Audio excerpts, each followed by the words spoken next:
और दोस्तों, आज कितने कितने तरह की होली और कैसे कैसे खेली जाती है वो हम सब बताएंगे, क्योंकि मौका है न्यूज़ 18 बिहार झारखंड की प्रस्तुति मोंगिया स्टील प्रेजेंट्स रंग बरसे, को प्रेजेंटेड बाय विमल पान मसाला। हम अपने थाल में गुलाल के रूप में ऐसे ऐसे रंग सजा कर लाए हैं। कुछ रंग तो आपको पता है, लेकिन कुछ रंग ऐसे भी हैं जो आपसे छिपे हुए हैं और आज आप देखेंगे। हम बहुत बहुत स्वागत करते हैं, हमारे बीच उपस्थित हैं मोंगिया स्टील, जो कि हमारी मेन स्पॉन्सर है, मेन प्रेजेंटर है। हमारे बीच उपस्थित हैं गुरवंत सिंह मोंगिया सर, आपका बहुत बहुत स्वागत है। और इसके बाद हमारे जो को स्पॉन्सर हैं, जो को प्रेजेंटर हैं, विमल पान मसाला। बोलो जुबां केसरी। जुबां केसरी कैसे बोली जाती है वो विमल पान मसाला खाने के बाद हमें समझ आता है। हम बहुत बहुत धन्यवाद करना चाहेंगे हमारे associate sponsor Srinivas group of company, Johnson paint, Anuj dairy, Panorama group, R Bazaar, Vipra pumps, heart hospital, nature furniture, Yono SBI और हमारे digital partner Jio TV. News 18 Bihar Jharkhand की ये जो शाम है, जिसका नाम है मोंगिया स्टील प्रेजेंट्स रंग बरसे, आज भी इस शाम को यादगार बनाने के लिए आप सबको पता है हमारे बीच हैं मनोज तिवारी जी, हमारे बीच हैं भोजपुरी सम्राट भरत शर्मा व्यास जी, हमारे बीच हैं इंदु सोनाली जी, हमारे बीच हैं एक बड़ी ही प्यारी सिंगर है, बहुत ही प्यारा गाती है, मैं क्या आपको बताऊं, आप सुनेंगे तो ही जज करेंगे, संजोली पांडे। तो इन सभी खूबसूरत रंगों से सजाकर ये थाल हम सब आपके लिए लेकर आए हैं। तो धीरे धीरे हम सारी चीजें एक दूसरे पे रंग छिड़केंगे गीत संगीत के माध्यम से, लेकिन उसके पहले सबसे पहले हो जाए डांस की प्रस्तुति। एक डांस की प्रस्तुति हो जाए, थोड़ी एनर्जी आ जाएगी।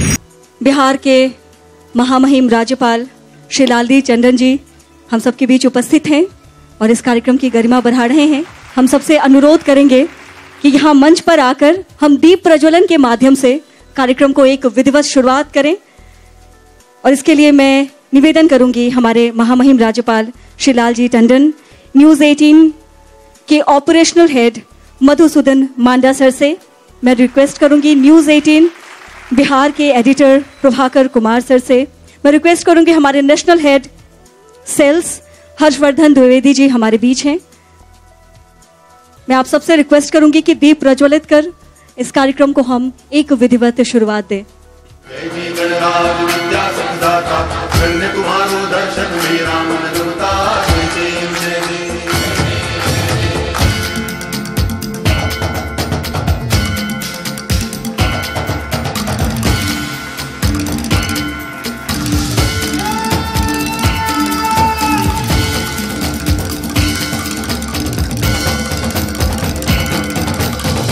भगति से कोई शरणागत आवे, संतति संपत्ति सब ही भरपूर पावे।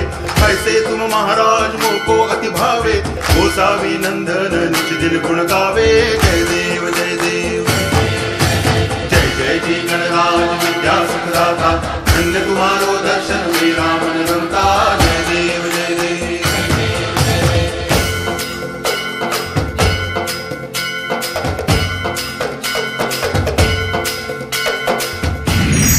यहाँ उपस्थित सभी भाई बहनों, होली का आज शुरुआत आप लोग कर रहे हैं। होली का अर्थ है कि जो कुछ होना था हो लिया, अब नया वर्ष शुरू होगा और इसी के बाद भारतीय संवत का नया वर्ष शुरू होता है, यानी ये साल की विदाई है। और उस समय प्रकृति हमारी थाल अनेक रंगों में दिखाई देती है। खेतों में अन्न की बालियां झूम रही हैं, तरह तरह के फूल खिले हुए हैं, आम की अमराई में बौर आना शुरू हो गया। यानी सारी प्रकृति में अनेक प्रकार के रंग और सुगंध दोनों व्याप्त है। जो प्रकृति में है वही हमें है, इसलिए हम सब उसको त्योहार के रूप में मनाते। इसका वैज्ञानिक रूप भी है, लेकिन फिलहाल हमारा ये सांस्कृतिक पर्व है। इस अवसर पर आप सबको मैं बहुत बहुत शुभकामनाएं देता हूं कि इस तरह के उत्सव अगर मीडिया के माध्यम से आते हैं तो उसका आज ज़्यादा महत्व हो गया। आपने इसका जो आयोजन किया, मैं उन्हें भी अपनी अपनी शुभकामना देता हूं कि ऐसे कार्यक्रम होने चाहिए जो हमारी सामाजिक समरसता है, हमारी सामाजिक जो व्यवस्था है, और ये तमाम तरह की रंग सब मिलकर जो आनंद देते हैं वो सब तक पहुंचना चाहिए, और उस देश में आप सफल हों, मेरी शुभकामना है। धन्यवाद। आज इस थाल में बहुत कुछ सजा के लाई हूँ, जिनमें से एक नाम ऐसा है जो किसी परिचय के मोहताज तो नहीं है। दोस्तों, जोरदार तालियों के साथ स्वागत करें भोजपुरी सम्राट भरत शर्मा व्यास जी का।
मुश्किल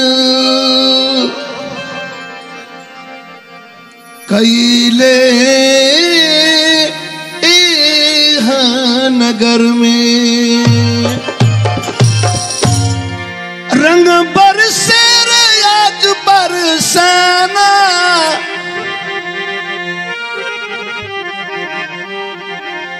रंग बरसे रे आज बरसाना, देख आई गोइले राधा के दीवाना, कन्हाई झकझोर करी है होली में, कन्हाई झकझोर करी है होली में। सुनहर रंग बरसी रे आज बरसाना, देख आई गोइले दीवाना, कन्हाई झकझोर करी है रंग में, कन्हाई झकझोर करी है होली में, चुनर सराबोर करी है।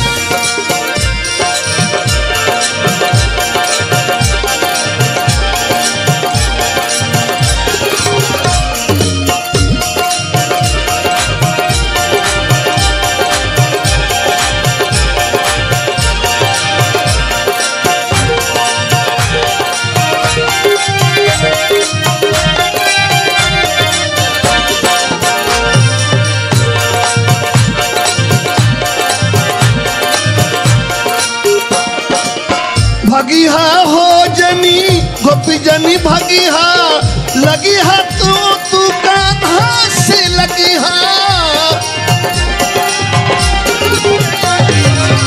भगिहा हो जनी गोपी जनी भगिहा, लगी हा हो कान्हा से लगी हा।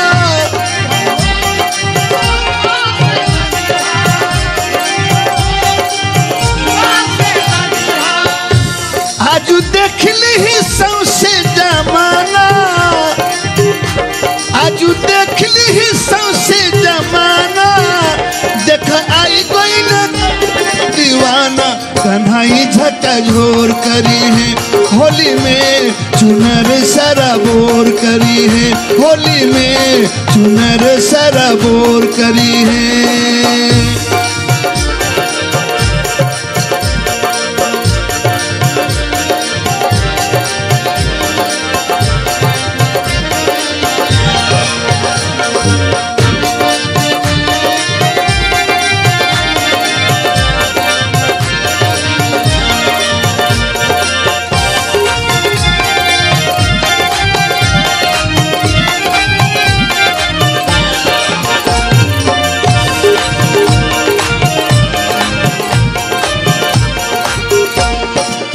रसियाई पियर धोतियन में, छिप छिप के डली गोपियन में।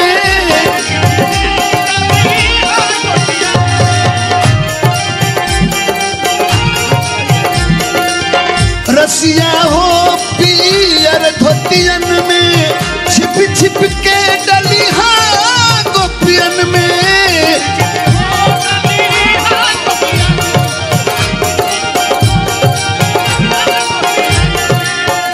सतरंगी हो जाई है जनाना, सतरंगी हो जाई है जनाना, देख आई कोई राधा के दीवाना। कन्हई झकझोर करी है होली में, चुनर सराबोर करी है होली में, चुनर सराबोर करी है।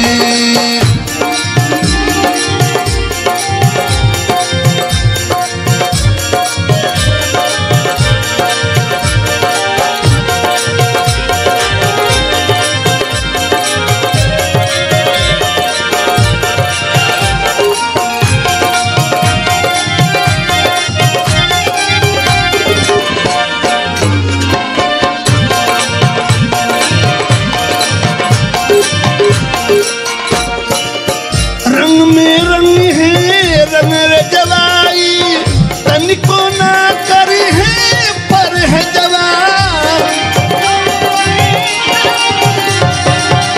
रंग में रंग जई रंग जवा, तनिको ना करी है पर है जवान।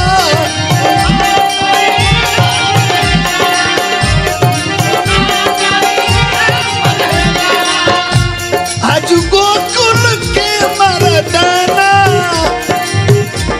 आज गोकुल के मर्दाना, देख आई कोई राधा के दीवाना। कन्हई झकझोर करी है होली में, कन्हई झकझोर करी है होली में, कन्हई झकझोर करी है होली में, कन्हई झकझोर करी है होली में, कन्हई झकझोर करी है होली में, कन्हई झकझोर करी है। बहुत बहुत धन्यवाद करना चाहती हूँ हमारे प्रेजेंटर मोंगिया स्टील, को presented Vimal pan masala, associate sponsor Srinivas group of company, Johnson paint, Anuj dairy, Panorama group, R Bazaar, Vipra pumps, heart hospital, nature furniture, Yono SBI और हमारे डिजिटल पार्टनर जियो टीवी का।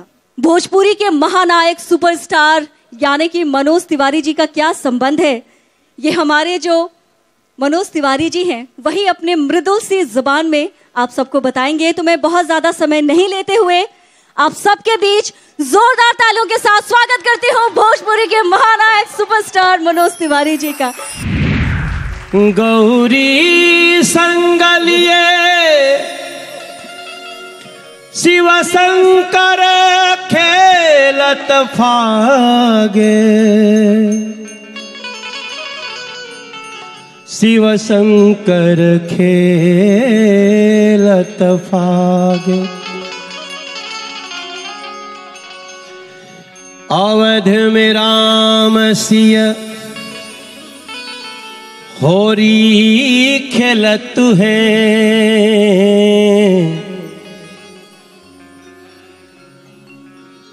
राधा कृष्ण वृंदाधाम।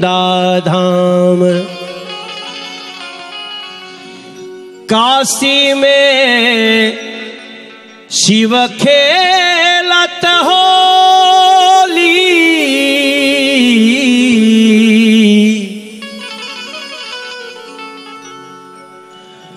तो बिहार से करते हम सबके प्रणाम। ये मेरा सौभाग्य है, आज हमारे एक बार फिर से हम न्यूज़ 18 के होली में आप सबके समक्ष लगभग 10वां साल हुई। और ये 10 साल में हमनी के जब जब होली मनैले बनी जा बिहार में, तो सारा दुनिया कहेला कि होली कहीं होके, लेकिन होली के कार्यक्रम तो पटने में होला। आपकी तालियां भी बताती हैं। और आज मेरा सौभाग्य है कि आज बड़ी बड़ी बिहार की शख्सियतों के बीच हमारे बिहार के महामहिम राज्यपाल जी, हमारे अभिभावक श्री लालजी टंडन जी यहाँ उपस्थित हैं। एक बार हमारे तरफ से भी ताली बजा दीजिए आप लोग, तो मुझे बड़ी कृपा होगी। अरे अब के फगुनमा में ना आइबो सजनी,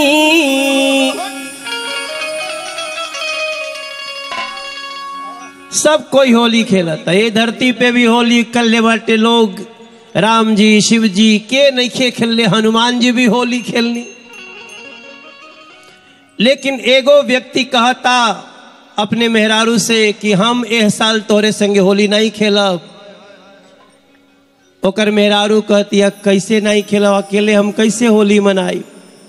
कहतिया कि कैसे अकेले मनाइब फगुनवा,